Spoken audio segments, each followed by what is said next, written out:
نور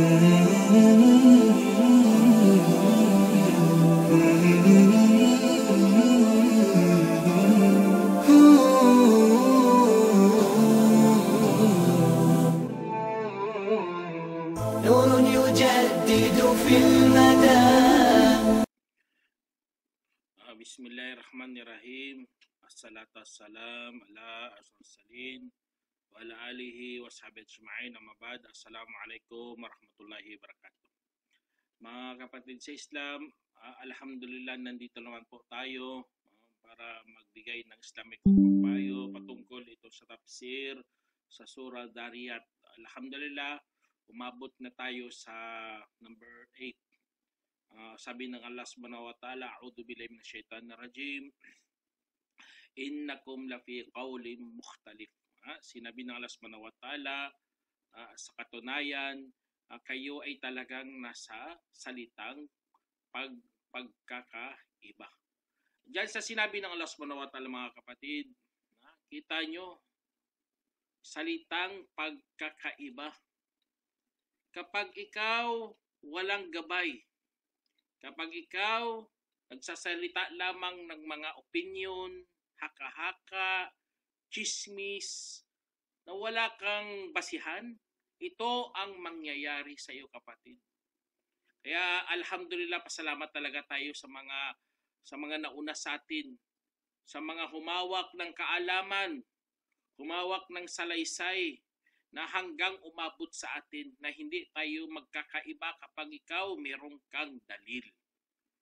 Pero ang mga tinutukoy kasi dito, mga Quraysh, mga pagano, mga mushrik na nagsasalita lamang ayon sa kanilang pagnanasa. Kaya tuloy, iba ang sinabi ng iba, iba rin ang sinasabi. Ibang pananaw, iba rin ang pananaw ng iba. Kaya ito ang root, pinakaugat ng kanilang pagkakaiba, kasi nga nagsasalita lamang sila na walang batayan. Kaya po, ang anong mangyayari kasi dyan kapag ikaw nagsasalita na walang dahilan, ito sinabi din ng Allah. Kadugtog din, yu'faku man anhu man ufik. Malilihis nito ang sinumang nalihis. Subhanallah. Itong nakakatakot, mga kapatid. Malilihis ka pala. Kasi nga iba-iba ang mga pananaw eh. Lalo na araw paghukom, sabi na, totoo kaya yan? Ang iba, totoo yan. Ang iba na magsabi, ay hindi yan totoo. Subhanallah. Kaya malilihis talaga sila eh. Alhamdulillah, tayo, pinaghawakan natin ang Quran, pinaghawakan natin ang Sunnah, mga hadith, para magkaroon tayo ng isang pananaw, para magkaroon tayo ng isang prinsipyo, para mayroon tayong isang panindigan, mayroon tayong isang batas na pinapaniwalaan. Kaya kapag in-apply mo ito, mga kapatid, alhamdulillah, malaking pasalamat mo talaga kay Allah subhanahu wa ta'ala. Hindi katulad ng mga tao na ito, nalihis sila. Kasi nga, iba-ibang kanilang mga pananaw eh. Ang iba, tingnan nyo, naniniwala kay Buddha. Ang iba na naniniwala kay Kristo. Ang iba na naniwala sa mga rebulto. Ganun lang mangyayari, malilihis nito ang sino mang nalihis. Kaya napakatindi pala kapag ikaw nagkamali sa pananaw, magiging katulad ka ng mga nauna. Kaya dito sinumpa sila ng Allah subhanahu wa ta'ala. Sabi ng Allah, kutilal karasun. Kasawian sa mga bulaan. Subhanallah. Itong kutila, ibig sabihin kutila, kasumpa-sumpa to eh. Kasuklam-suklam to eh. Kasawian, basta ganun ang Allah subhanahu wa ta'ala. Ingatan mo sarili mo. Huwag kang maging kabilang sa mga bulaan, mga karasun. Kasi nga mga karasun, meron kang isang tafsir, ang karasun, yun mga murtabon. Ang murtabon, yun po ang mga nagdududa. Wala kasing wala isang paninindigan eh. Wala kasing isang pananaw eh. Kaya dahil doon mga kaya si Mujahid, sabi niya mga kadabon yun. Mga sinungaling, mga bulaan. Nagsasalita sila ayon lamang sa kanilang gusto. Kung anong kanilang hilig, yun ang kanilang sasabihin, mga pananaw nila yun eh. Kaya tuloy, maliligaw ang mga ganitong mga tao. Subhanallah. Kasi nga sila, problema kasi sa mga taong mga bulaan, mga kapatid. Yun pa ang paniniwalaan ng ibang tao. Subhanallah. Itong mga nagbibigay ng fake news, sila pang paniwala. Kaya kiyos sila sa mundo eh. Kaya sa totoo lang, mga nagpi-fake news niyan, hinuhuli nga yan. Alhamdulillah, inuli na doon sa Pilipinas. Problema kapag ikaw nagkalat ng maling paniniwala.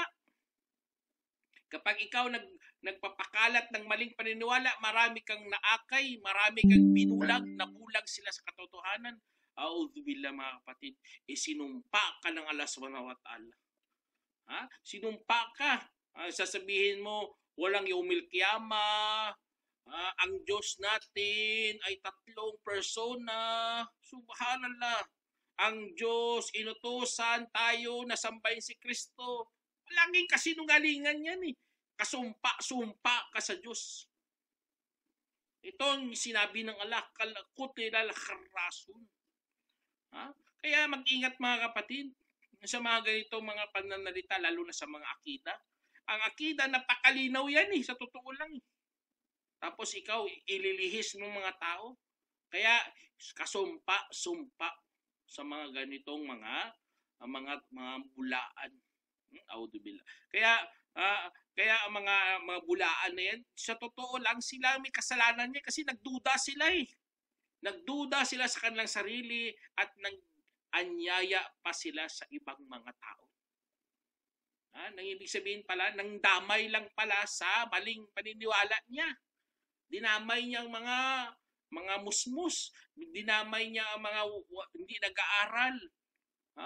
Kaya tuloy, sinumpa sila ng Allah subhanahu wa ta'ala. Alam naman natin mga kapatid, kapag isinumpa ka, lalo na mga tao, susumpain ka rin. Lalo na sa araw ng paghukom, magsisigawan sila doon, Ya Allah, sumpain mo yan tao na yan. Ya Allah, dagdagan mong parusa na yan. Kasi nga siya ang nag-akay sa amin sa mali. Subhanallah. Tingnan nyo, ang sumpa hanggang sa araw ng paghukom. Susumpain ka ng Allah, susumpain ka ng mga tao, susumpain ka rin ng mga anghel. At tapos kapag isinumpa ka doon sa araw ng paghukom, anong parusa mo doon? Madagdagan ang iyong kaparusahan sa impyernong apoy. Ibig sabihin, ilalagay ka sa mas mailalim. Kasi madagdagan parusa mo eh. Alam naman na parusa, palalim yun na palalim.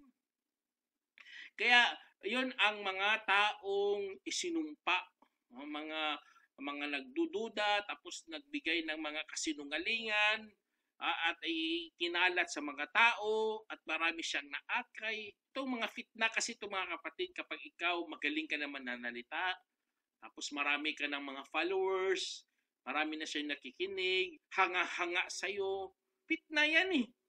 Tapos ikaw magbibigay ng mga kasinungalingan para ma-impress mo lang ang madla. Auzubillah. Tapos kinapupuot pala ng Allah subhanahu wa ta'ala, magiging kasumpa-sumpa ka talaga kay Allah subhanahu wa ta'ala. Kaya tapos sabi ng Allah subhanahu wa ta'ala dito sa Quran, alladhina hum fi gamratin sahun. Sabi ng Allah subhanahu wa ta'ala,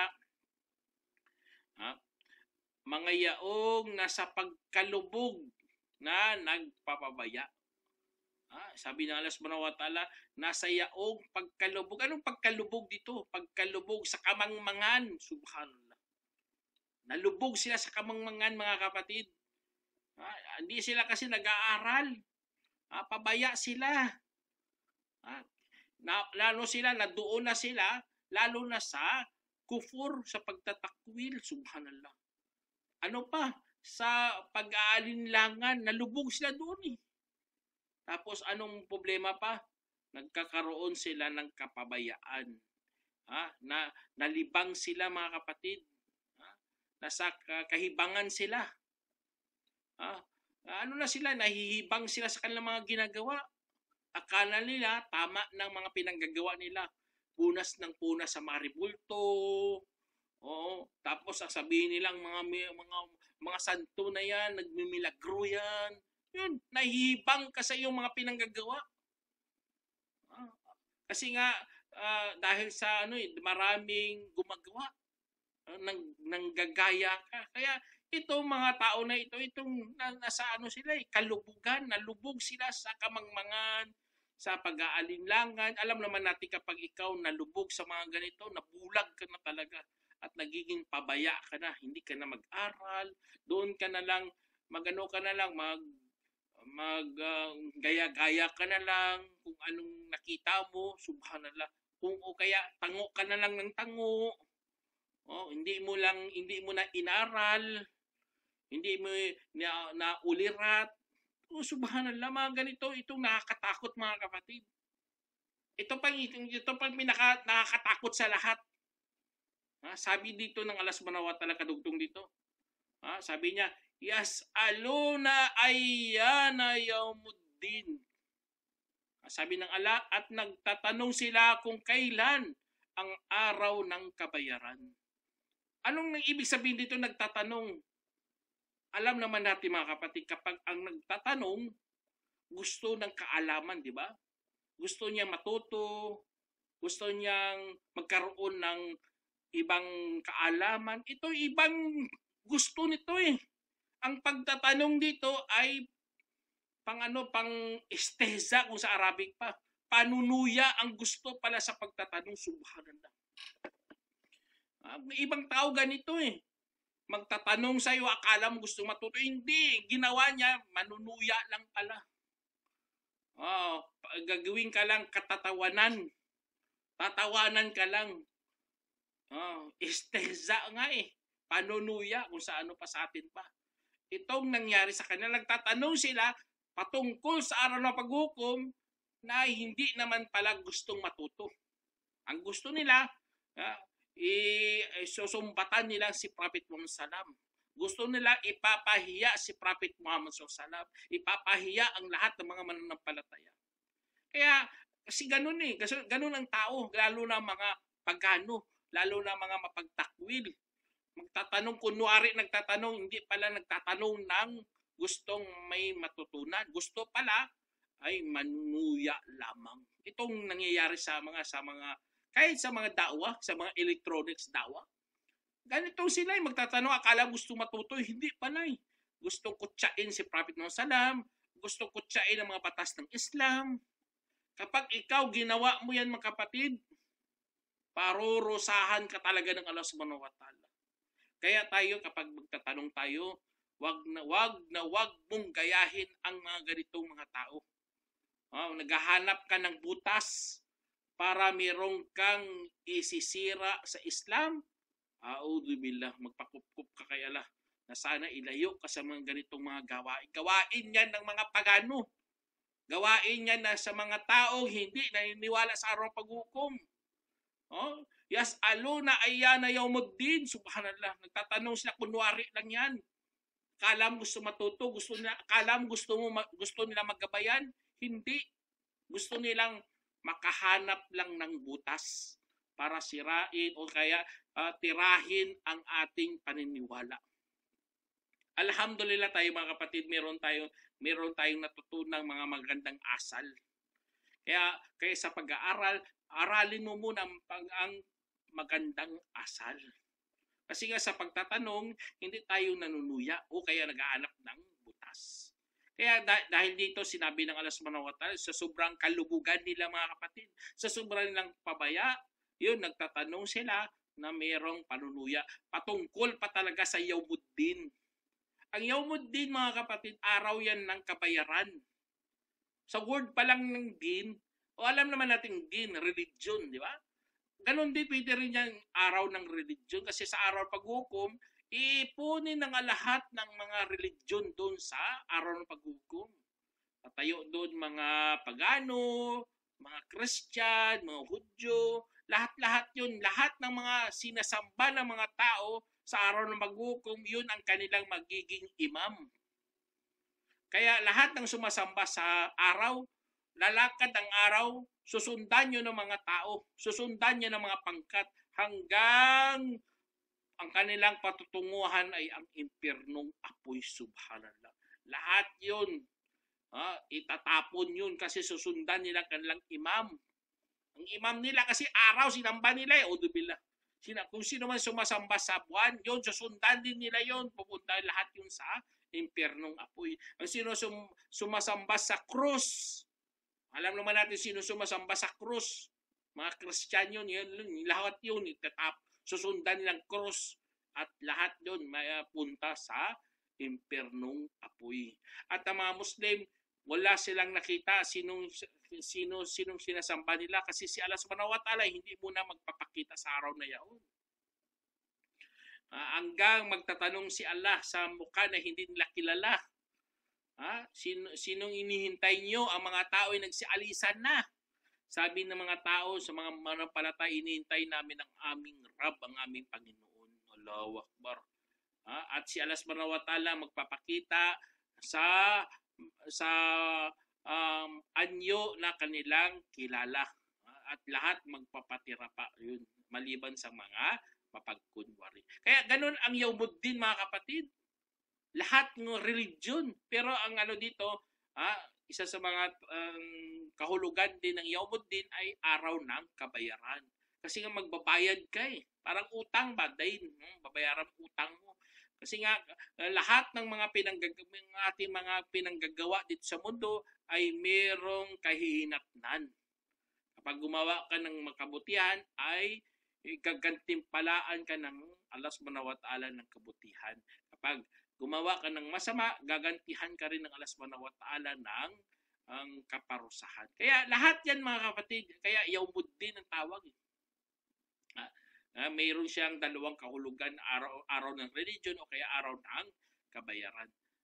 Tapos anong parusa sa mga taong nanunuya sa pagtatanong? Sabi dito, Dhuku fitnatakum yawmahum alan nari yuftanun. Subhana. Sabi dito sa araw na kung saan sila'y nasa impyerno na sinusubukan. Susubukan ka doon sa impyerno. Kung ano pa mga susubukan, ibig sabihin, aktual na. Sampol, ikaw, paggawain ka dyan, mag-ano ka dyan, mag-welding ka dyan. Aktual.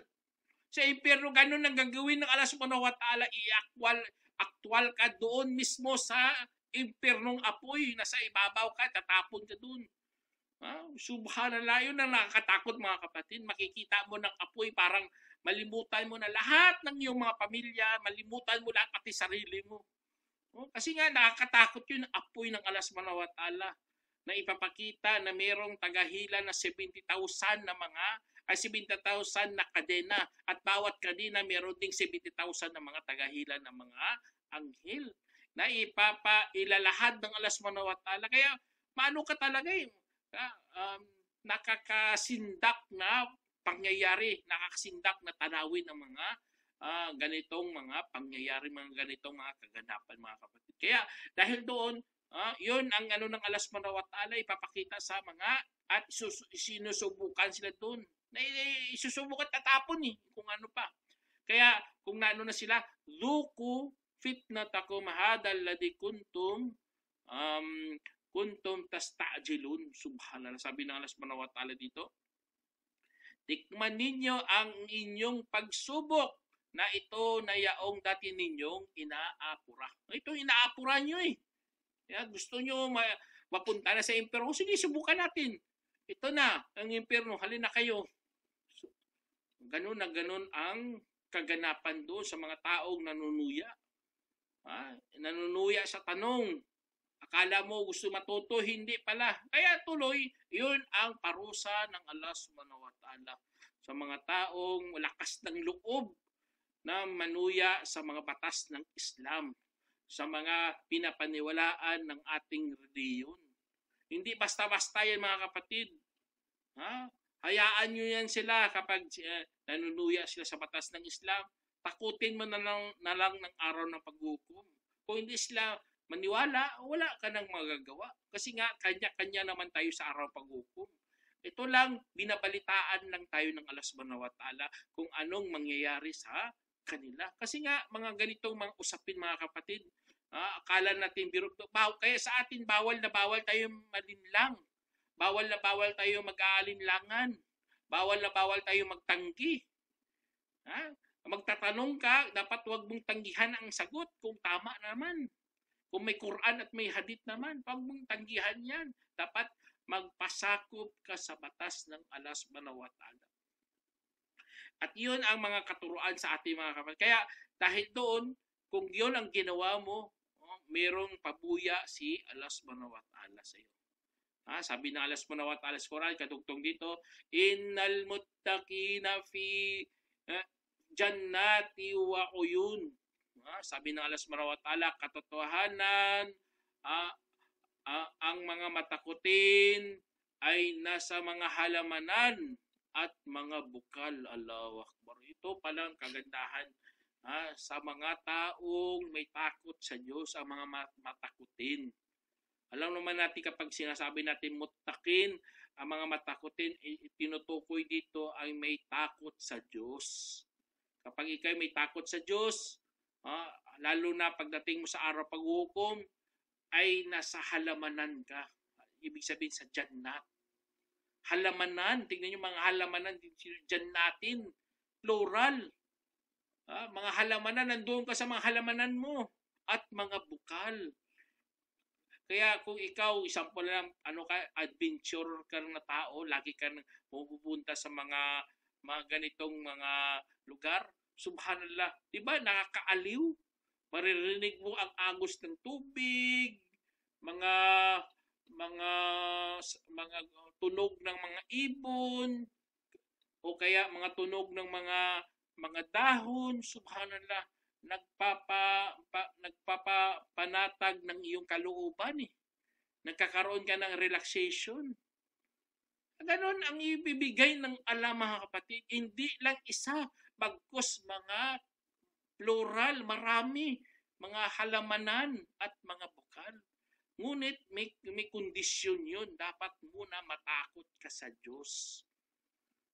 Alam naman natin dito sa mundo, kapag ikaw matakot dito sa mundo, sa araw ng paghukom, kapag dumating na mga kasindak-sindak na mga pangyayari, hindi ka na magulat. Kasi may takot ka dito sa mundo eh.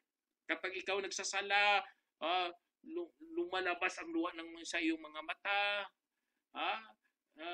nakikirot ang iyong puso dahil sa takot kay Allah, Allahu Akbar. Magandang balita po yan.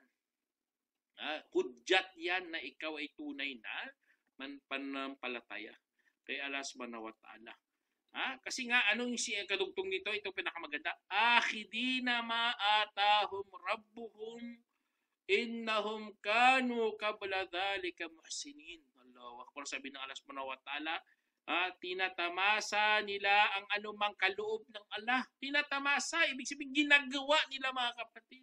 Kinukuha talaga nila ang mga batas ng Allah, mga kaloob ng Allah.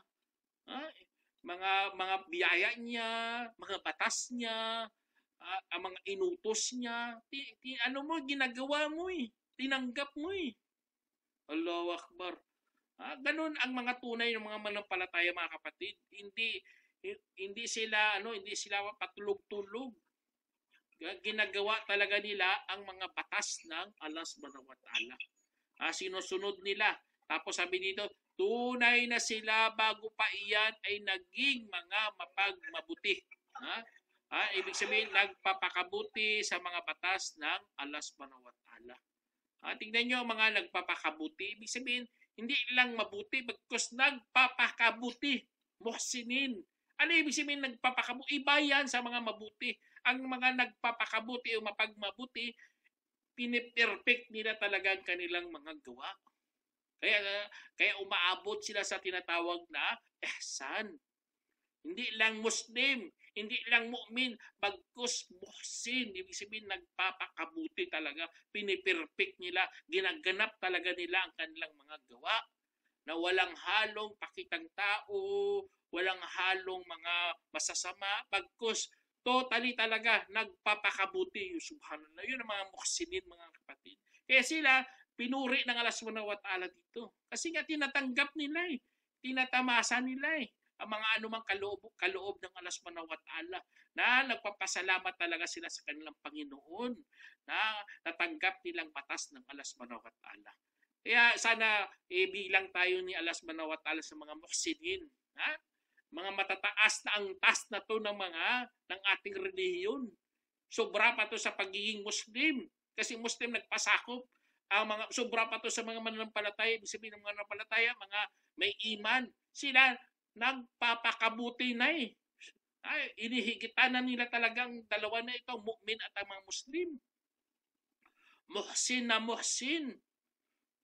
Ginagawang perfect talaga kanilang mga gawa. Kaya ang mga mapagmabuti mga kapatid, yon ang isa sa mga makakapasok talaga sa paraiso ng Allah subhanahu wa ta'ala. At ang kadugtong dito, meron pang sinabi si Allah, Kano kalilam minal layli ma yahjaun. Dati sila ay kakaunti lamang sa gabi na natutulog. Subhanallah. Kasi kakaunti lang sila matulog.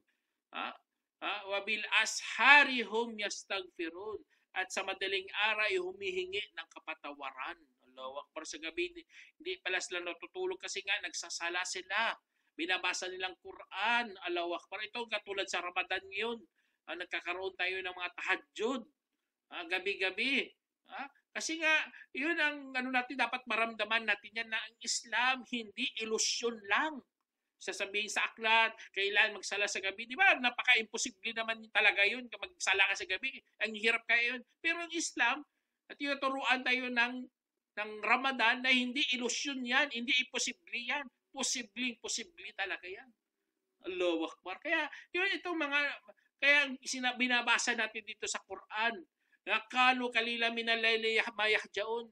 Dati sila sa gabi, kunti lang tinutulog mga kapatid. Totoo yan kasi nakikita natin sa Ramadan. Na kaya pala nating dasal. Kaya tapos sa madaling araw, sa sahur natin, sila ginagawa nila, humihingi sila ng kapatawaran kay Allah subhanahu wa ta'ala. Sana magaya natin yan sila mga kapatid. Kasi nga, itong isa sa mga dahilan makakapasok ka sa paraiso ng Allah subhanahu wa ta'ala. Tapos ano pa mga kapatid? Sabi dito, wafil amwali haqqul lis-sa'ili wal mahrum. Allahu Akbar. Sabi dito ng Allah subhanahu wa ta'ala, at sa kanilang kayamanan ay mayroong karapatan ang para sa nagmamalimos at mga napagkaitan. Allahu Akbar. Tingnan niyo mga kapatid, sa mga nagmamalimos at sa mga napagkaitan. Kasi iba, syempre ang iba, hindi na sila nagmamalimos, pero pinipigilan nila kanilang sarili sa pagmamalimos. Yung mga tao, tinatawag natin napagkaitan, hindi sila nabigyan ng maraming biyaya. Magkikita mo yan sila sa kanilang mga tanda, mga mahirap sila kasi mga damit nila, wala silang sinasusuot na mga bago, mga luma lang, yun mga tanda na yun sila, mga tao napagkaitan ng biyaya ng Allah subhanahu wa ta'ala. Kaya sa may mga iman kay Allah subhanahu wa ta'ala, kung may yaman ka naman mga kapatid, bigyan mo sila ng karapatan. Bigyan mo sila ng pera. Bigyan mo sila ng kaloob ng Allah subhanahu wa ta'ala sa iyo. Mayroon silang hak, ibig sabihin karapatan. Ibig sabihin, talaga, wajib mo yan eh. Kailangan bigyan yan sila, mga nagmamalimos na yan. Kung may pera ka naman, mga kapatid, may obligasyon mo yan. Kung example, ang nagmamalimos, ikakamatay niya na. Bigyan mo. Ang iba kasi, hindi bayaan mo yan sila. Wag mo silang pabayaan mga kapatid o mga pinagkaitan. Kaya bilang tao mga kapatid o kaya bilang mayroong iman kay Allah subhanahu wa ta'ala, ay tayo hindi natin hindi natin sila pinapabayaan. Tutulungan natin yan sila. Magbibigay kahit kakaunti lang, basta mayroon kang naiabot. Basta mayroon kang naiabot, Allahu Akbar. Mga nagmamalibos o kaya sa mga pinagkaitan. Kaya dahil dito mga kapatid, inshallah, kung kapag ginawa mo yan, alam mo meron silang karapatan, magandang balita yan. Kasi nga, kasali ka sa mga muttaqin. Sa mga muttaqin na nasa mga halamanan at mga bukal. Doon sila ilalagay ng Allah subhanahu wa ta'ala dahil sa kanilang mga dati, ibig sabihin dati, dito pa lang sila sa mundo, ay sila'y mga nagpapakabuti. piniperfect talaga nilang kanilang mga gawa para malugod si Allah subhanahu wa ta'ala at maligtas sila sa impyernong apoy na hindi nila dapat gayahin ang mga mapagkunwari, ang mga mapagtanggi, ang mga sinungaling o kaya mga nagdududa sa araw ng paghukom. Sana meron kong napulutang aral mga kapatid. Hanggang dito na lang. Assalamualaikum warahmatullahi wabarakatuh.